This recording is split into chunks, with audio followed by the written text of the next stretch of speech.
Hi, this is going to be, this is now Bridge to a Better World. I'm Teresa, and Ani right now is doing her pregame.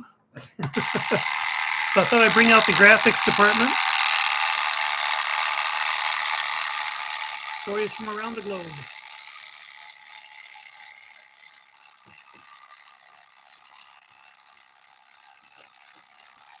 Should be enough intro.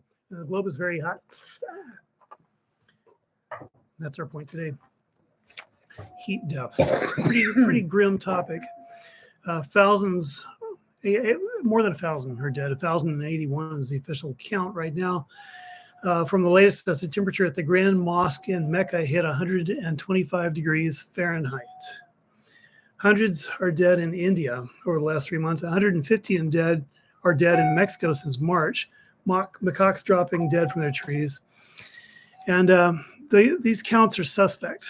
All of them are probably low, very probably. Because if you look at who's collecting the numbers, it's just journalists here and there putting together what they think has happened. The sound that you hear is Libby mourning over the fact that a door is closed. She's mad about that. Recent flooding in South Florida, according to the Insurance Journal, caused insured losses in the hundreds of millions of dollars from auto and homeowners claims. And the storm dumped as much as 20 inches of rain on parts of Miami-Dade and Broward counties, but the flooding to the homes is not expected to trigger a federal disaster recognition. General Ron DeSantis declared a state emergency in those two counties. And auto claims from high waters have mounted, with State Farm, one of the largest auto insurers in the state, reporting more than 1,200 claims in the past week. So auto claims are a significant part of why the insurance industry is hurting from climate change. Excuse me. Flooding is happening, fires are happening, and heat deaths directly in Texas. Now, I said that hundreds were dead in India. Their official number is very low, and I suspect very artificial. Texas, which I remember as having the attitude of trying to hide COVID deaths by calling them pneumonia or unknown, had 455 deaths from heat in 2023 alone, last year. And Arizona is the winner with 855 heat deaths, and those that is grossly disproportionately people who do not have access to a home and to air conditioning. Many people, certainly those who are living under a bridge with the concrete reflecting the heat back at them all night, are very subject to die from the heat. 855, incredible. And of course, it's going on. And the climate disasters are going on. And so that's what I wanted to bring up and talk about. The climate disaster is ever more upon us. And there are new phenomena popping up. The heat dome, for example, a word that I had not encountered prior to 2020. Right up there with atmospheric rivers. We'd never heard about atmospheric rivers prior to 2020. Yeah. Well, okay, I don't know the exact date, but yeah, that's a recent thing. Derechos, all kinds of violent weather we've gotten used to. And the heat dome that is over the eastern United States. I'm sorry, all kinds of violent weather terms that play into normalizing it. You know, it's one of those atmospheric rivers. Well, we've heard of those starting 4 years ago. So it's just, it's another one of those. Oh, a heat dome again. Those are inconvenient, aren't they? But again, these are terms that were newly made to correlate with the experiences that, really have been unprecedented. We're people who, as activists, grew up with Herman and Chomsky's manufacturing consent. And I think that you are implying that consent is being manufactured in terms of accepting things like atmospheric rivers and massive heat deaths as normal, or something that is going on naturally and that we can't do anything about. I guess it's the normalization. I'm speaking to the normalization of it. So go ahead. I'm sorry. Yeah. So, and this is a phenomenon that comes of our subjugation by capital, something that I would like to bring up whenever I get a chance. And by that, I mean the fact that, especially post-Reagan, all of the things that the great masses of people desire in terms of public policy are subject to the heavy dead weight of capital. Capital wants to sell oil all over the world increasingly and at greater and greater profits. Therefore, we have Israel as an imperial garrison state, and the Pentagon backs it 100%, and mythology is created around it. And so when the Israeli military decides to genocide people that are imprisoned within the bounds of their own territory, we are very forcefully told, sometimes with tear gas, to look the other way. And we were told in various ways, including getting fired at work, being subject to legislation that has been introduced by American Israel PAC, that Israeli policy is sacred and we are to have no effect on it, even though we pay $3.5 billion, a very minimum, every year into that the militarization of what sadly was once the state of Israel. So climate change is no different from that. And the way it's phrased, even in progressive newspapers, is very, very ginger, very careful. For example, this from The Guardian: finding the finance needed to stave off the worst impacts of the climate crisis will be a very steep mountain to climb, the UN has conceded, as two vital international conferences failed to produce the progress needed to generate funds for poor countries. With less than 5 months to go before the big meeting, there's still no, what is it, COP25 this time? 26, 29? There's still no agreement on how to bridge the near $1 trillion gap between what developing countries say is needed and the money that flows from public sources in the rich world to stricken developing nations. Now, the money is there, and you can get people to agree morally that reparations should be done for people living in countries that are literally drowning or suffering heat deaths, for example, from the long-term emissions of the rich countries. But nothing's going to budge, because it comes down to a power struggle, and the rich countries still have much greater power. Turning again to The Guardian, rich countries have so far given little indication that they are rising to the challenge. The summit of heads of state of the world's richest countries in Italy last weekend skirted the topic of climate finance with warm words on the importance of fiscal space and mobilizing resources from all sources for increased climate and development action, particularly for low-income and vulnerable countries. Pretty words, and what they come down to is our purses are shut. We will continue to extract as much value as we can from our captured worker populations, and you can burn in hell. So this is where we're at, burning in hell. And I'm just going to say, as we burn in hell, it'll be COP29. That's right, 29 years of meeting as global leaders to do nothing really much about the climate crisis.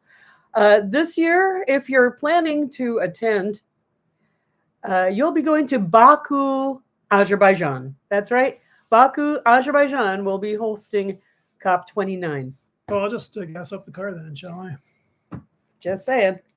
I like it so much when these global accords are held in places that have very harsh laws on dissent, let's say. And it's almost like they are trying to inhibit large grassroots uprisings. Which is definitely a risk for them, because this is going to be a huge crisis. There are so many aspects of increasing violence in the weather. For example, in Florida, where you can't, if you're in a state institution, you can't mention climate change. The rip currents have become so severe that a set of parents has drowned while vacationing with their 6 children. They just went out into the water and it sucked them way out there. And it's, again, not like riptides have not occurred prior to this, but the strength and the areas that they are happening are what is surprising. The fact that Florida's coastal regions are flooding, right? We have major floods happening in Florida where we cannot say the word climate change in policy, because look over there. You know, it was interesting to me to see that we have 100 people dying in March in India, which is a lot of people. I guess if they die every month to that degree, then that's 1,200, except that's not right since every month is not as hot. And then you see that 455 people have died in Texas, where they're just so nasty, they won't let you take a water break while you're working. And 800 something have died in Arizona. We are truly a captive population.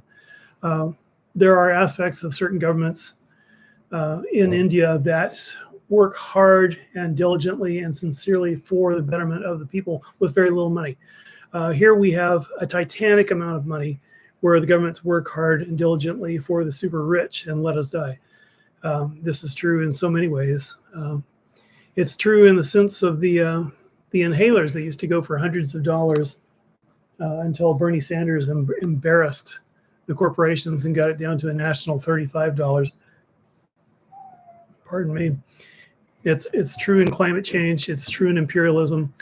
And it just brings me back to saying we need a revolution in this country, and we can never have one until we start imagining it. And we can't start imagining it until we actually see how repressed and oppressed we actually are, until we see that thumb bearing down on us, or maybe I should say heel for a metaphor, and understand how it works. Understand how wages work, for example, how wages suck money out of a person and leave them high and dry and impoverished at the end of their life, while the person who owns the capital industry gets to suck all that money out from thousands of people sometimes and lives a high life and believes that it is all moral and necessary and natural. Well, it's not.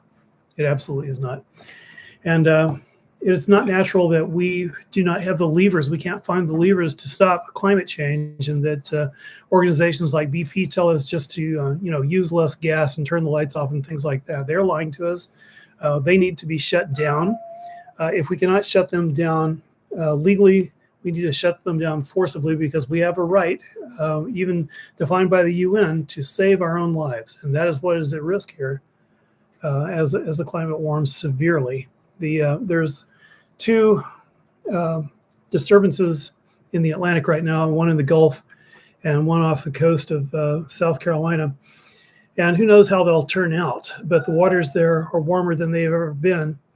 And the conditions are going to be right very soon. The winds finally shifted, and we will be having hurricanes. We've had one tropical storm named Andrew, which dumped a gigantic amount of water in cities in Texas and just south of the border of Mexico. So people are trying to dry out from that. That term "dry out" doesn't bring the image of throwing buckets of water out of your living room that I really meant to, but they're trying to deal with some severe flooding that happened, and a lot of it wasn't storm surge. The storm surge was significant, but a lot of it just fell from the air. There's just so much water in a heated atmosphere. I forget what the exact figure is, but the warmer the air gets, the more water it can hold. And I would add the more violence is possible in terms of storms. Excuse me. Well, people are truly sick of it. And I think, we have seen direct action around the world to counter climate change. We've seen direct action calling on world leaders to make effective changes, even those that are considered extreme, even those that are considered kind of, wow, that's so radical, because they're the things that are really the only things that are going to mitigate the damage that is being done by this climate chaos. Say hello to the viewers, Libby. Libby is very, very vocal this morning. She believes second breakfast is her right. And I am here to tell her that, in fact, I know we are sitting in the cat feeding area, and yet it is not her second breakfast time. I digress. Let's see. Oh, right. So direct action is something that really, I think, is necessary. It is moral to counter the harms that are being done by world governments failing to restrain the climate change in ways. of the petro industry, of other resource extractors and polluters that are really killing the entire planet, and all of its inhabitants with it. For example, if we Which had upsets control of me. our government, I think we could immediately tell um, our legislators to cut down refinery output on an emergency basis to 75% of what it is right now, and to institute a World War II style coupon system so that we could get all the gasoline that we needed, and that any extra would be expensive and require some effort. Those two actions would hugely reduce transportation related emissions, and much more so than any do-it-yourself program ever could. And BP, who created the carbon credits, the what do they call it, carbon footprint story, they know this. They know that direct action through governments will actually do something, and it'll cost their profits. It will cost very, very rich people some of their vast amounts of money, and that makes them ferocious. Well, and what are they going to do? Where are they going to spend that money? Oh, I know, they're going to colonize space. That's what they're planning to do. I wanted to point out there is a very hopeful article in Common Dreams that is entitled "Most People on Earth, Even in Petro States, Want Quick Fossil Fuel Phase-Outs." There's been a recent poll wherein a UN official says there can be no doubt that citizens across the world are saying to their leaders, you have to act, and act fast. This is an issue that pretty much almost everyone, pretty much was my addition. The quote is the issue that almost everyone everywhere can agree on. A large majority of the global population, including people who live in oil, gas, and coal-producing countries, support a fast transition to clean energy and a phase out of fossil fuels. That's a poll that was released yesterday. Across 77 countries, 72% of those surveyed. Across 77 countries. Oopsie doodles. Across 77 countries, 72% of those surveyed supported a quick fossil fuel phase out, while an even higher percentage, that's 80%, supported stronger climate action in general. That's according to the poll called the People's Climate Vote. It was conducted for the United Nations Development Program with the University of Oxford and Geopoll. UNDP administrator, Libby has decided to headbutt the camera. No headbutting the camera, Libs. The UNDP administrator, Achim Steiner, told The Guardian, there can be no doubt that citizens across the world are saying to their leaders, you have to act, and above all, you have to act faster. People in most major fossil fuel producing nations support a quick energy transition in their own countries, according to the poll. The U.S., which is the world's largest oil and gas producer, 53% of us in the U.S. supported either a very or somewhat quick phase out.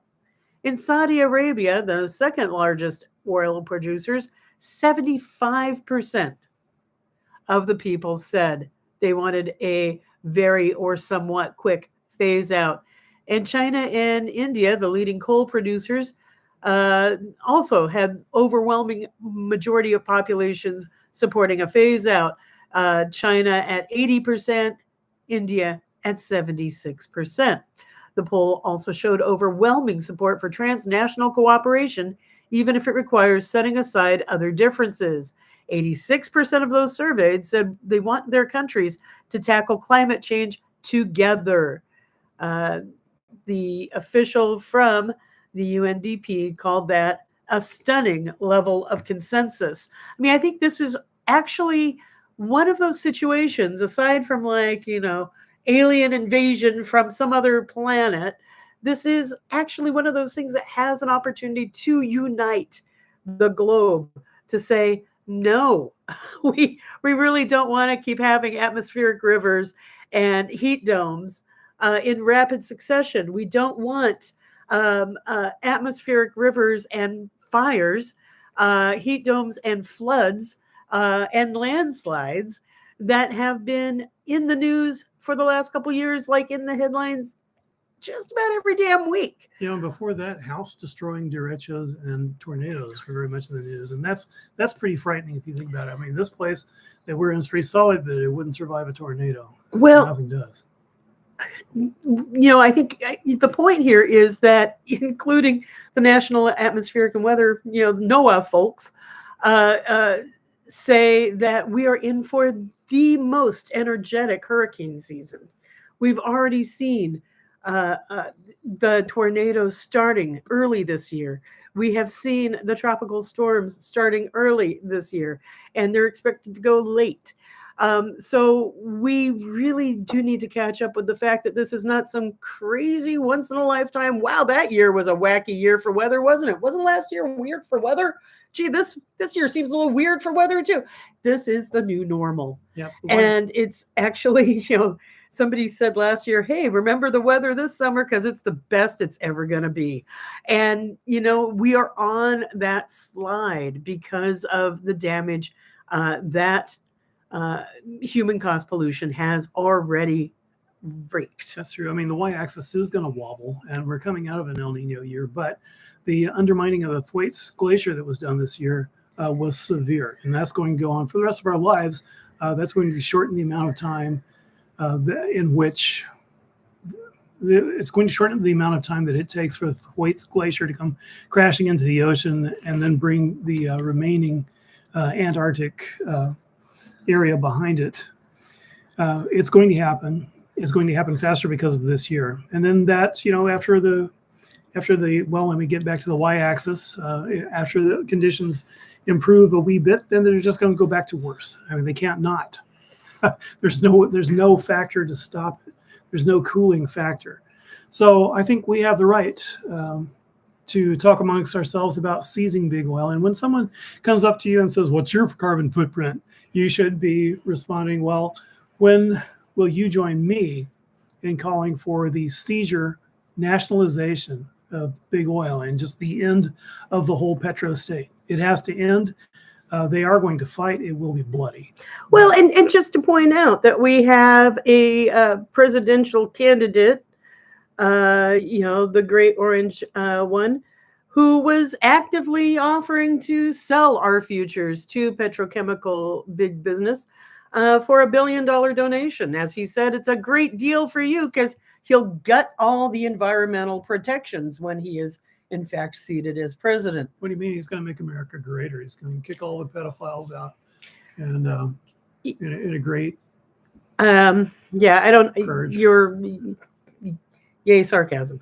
But I just to keep to the point that this is, I guess, what we call the order of business, right? This is when politicians get pragmatic and just go for donor dollars without thinking of consequences for the world, for the entire globe.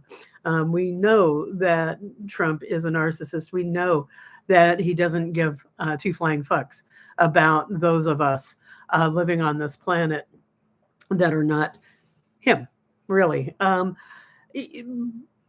we have other politicians that are very willing to continue to sell out for business as usual because it means that they get election dollars.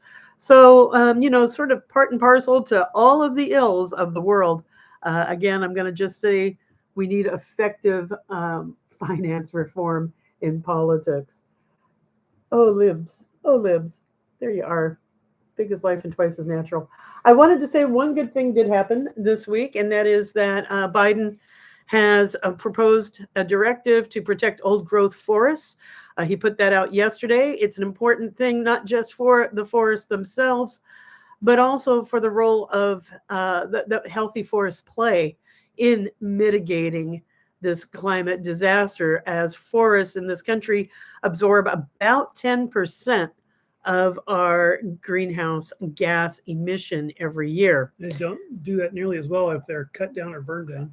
Right, because in fact, cutting forests releases carbon into the atmosphere.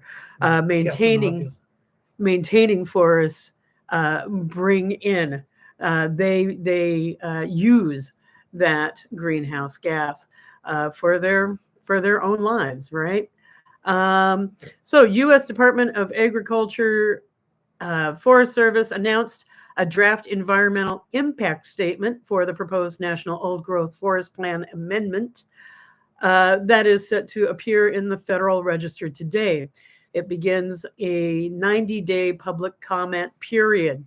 The act is being praised by many forest action groups as an important step in protecting old growth forests.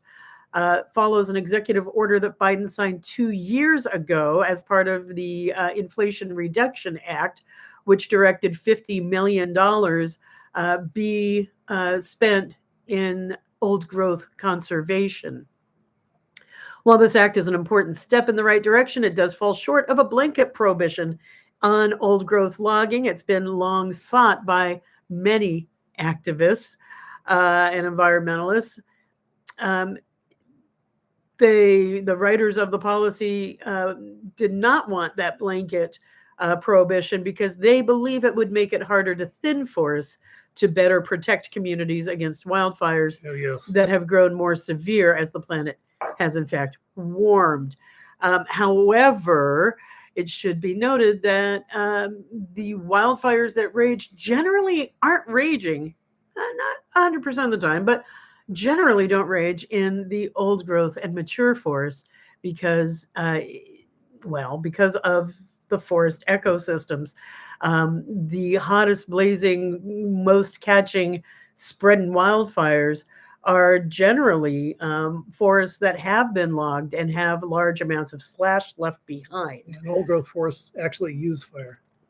Fire is part of old growth forest management. Mature forests have incorporated fire into their natural cycles. It's kind of like they have this, thing. It's like ecological balance. Yeah, Mother Nature, the world actually was made in a way that made sense before we started fucking it up in a huge way. Pagan, so, commie.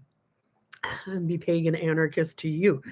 According to the environmental group, the Wilderness Society, the highlights of the administration's proposal says that it establishes an affirmative direction for the conservation of our oldest forest, which is a critical part of addressing wildfire crises.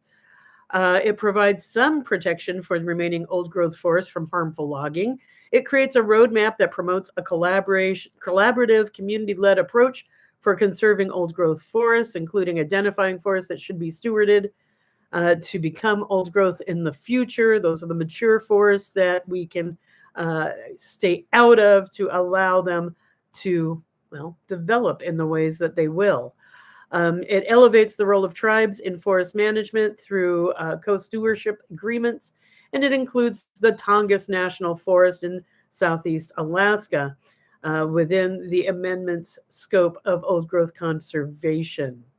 And it's just, kind of important to put that against the backdrop that the draft analysis is coming as wildfires are raging in the Southwest, as we are experiencing the heat dome, as the flooding has happened in some parts of the country as well. Other parts have freezes and other parts have heat. And damn, that's some weather we're having, isn't it? Time for drastic measures. Well, I think it's, while my mind's in the old growth, it's probably a good time to turn to the intuitive portion of our show. What do you think? Well, sure, we can do that. So, all this is to say, oh, my friends, oh, dear people of YouTube land, we have a lot of work to do.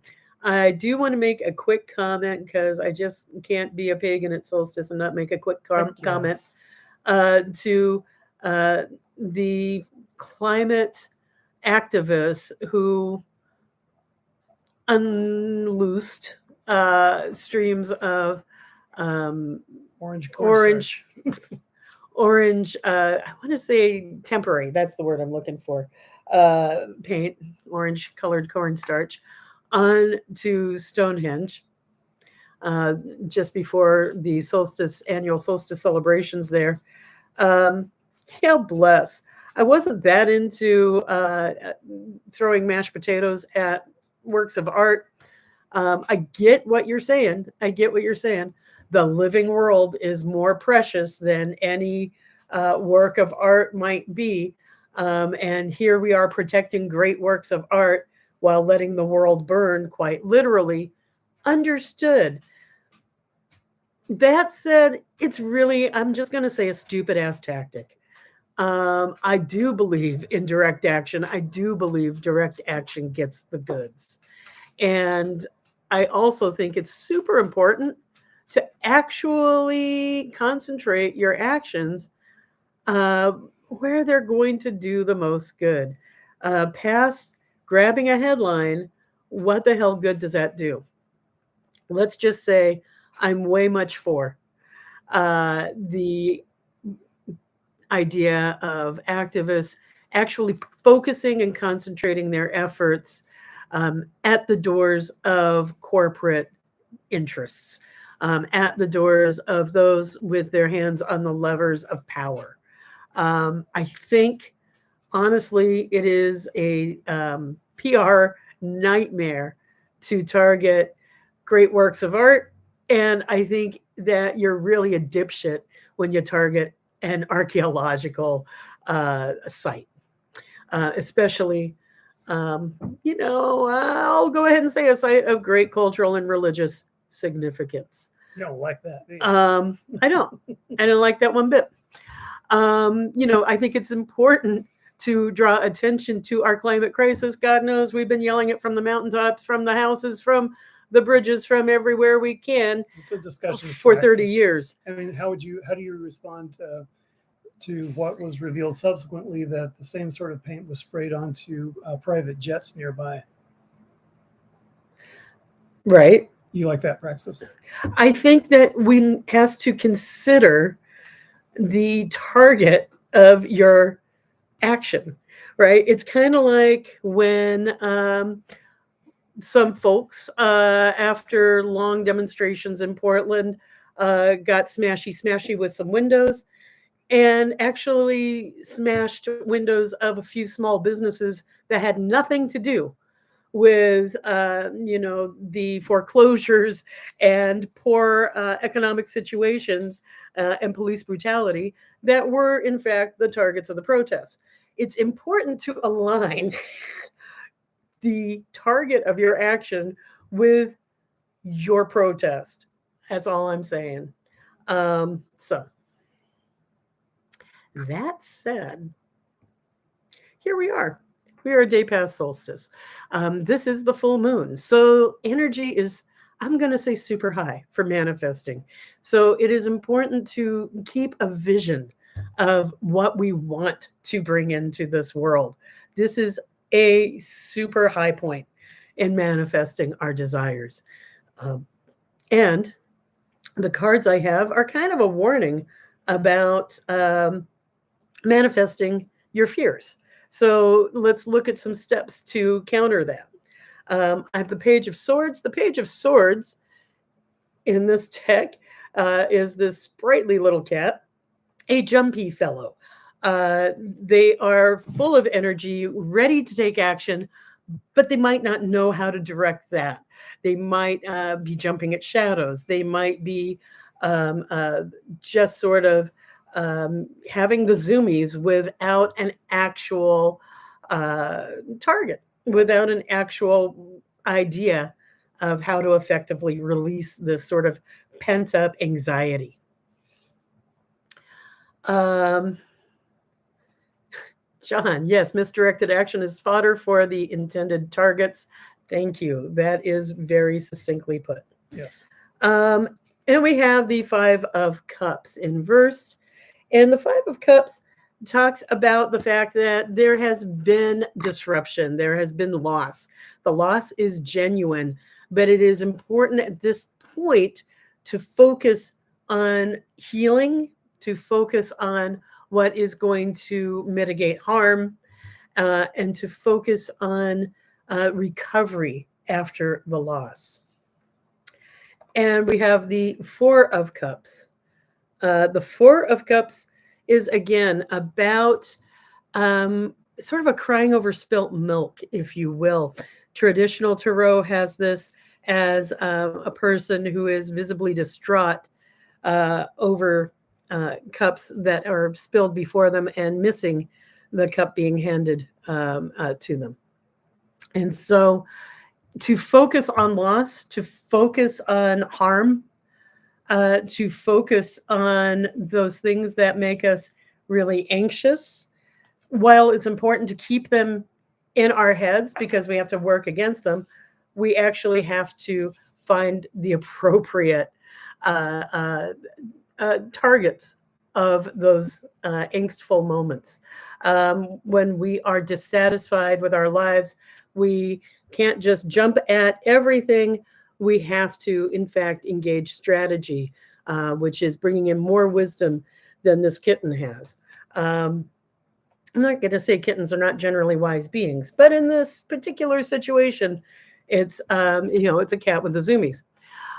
So what we need to do again is focus. I'm going to say on gratitudes, and sometimes I used to get kind of pissy when people would talk about how important gratitude practice is.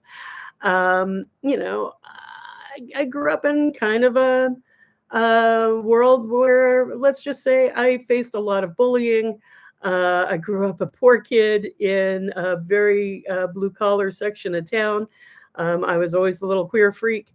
And so, with all of these things, and I came into adulthood and people would say, you have to be grateful for what you have. I'm like, the fuck are you talking about? But here I am now 57 and acquiring some kind of wisdom, I suppose, at least pulling together some experience into some stuff I've learned. And some stuff I've learned is it is actually vital to show gratitude, to embrace gratitude. I am so grateful that, in fact, I have close community and family. I am so grateful that I get to, in fact, talk to you all every Friday. I'm so grateful for the trees that surround us, the forest that I got to spend some time in this week. I'm so grateful for the good-hearted people that are trying to turn this world into a better place. I'm grateful for all of that. So find those things that you can, in fact, focus on that are going right. It helps us take in and absorb the harshness that is there. We have to take that in. We can't just hide our heads, but we also can't give into that sort of paralyzing anxiety when that is all we see. So it's about balance. It's about making sure, and this is more my direction than the cards. It's about making sure that you are fully engaging in opening your heart during the solstice time at the full moon, that we are absolutely open to receiving and to giving love to each other and from each other, that we are open to building our communities, to be resilient in the face of natural disasters to come, as they will, in the face of political upheaval to come, because it's here, right? We have to create our communities and our relationships to be resilient and to support each other in the face of these rather challenging times, and to be grateful for the love that we have on this beautiful shared planet. And that's what I have. Right on. So thank you all so very much for joining us this morning. We will, in fact, be back next week.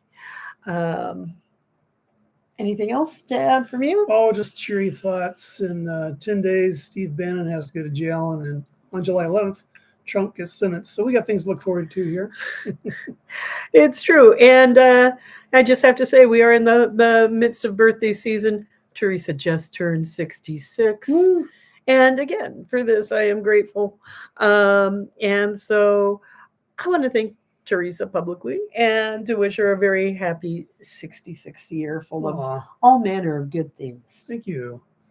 Thanks for y'all's comments. May we all experience joy. May we all experience healing. And with that, Our love goes out to you and to all the ships at sea. It would be seem very tiny on this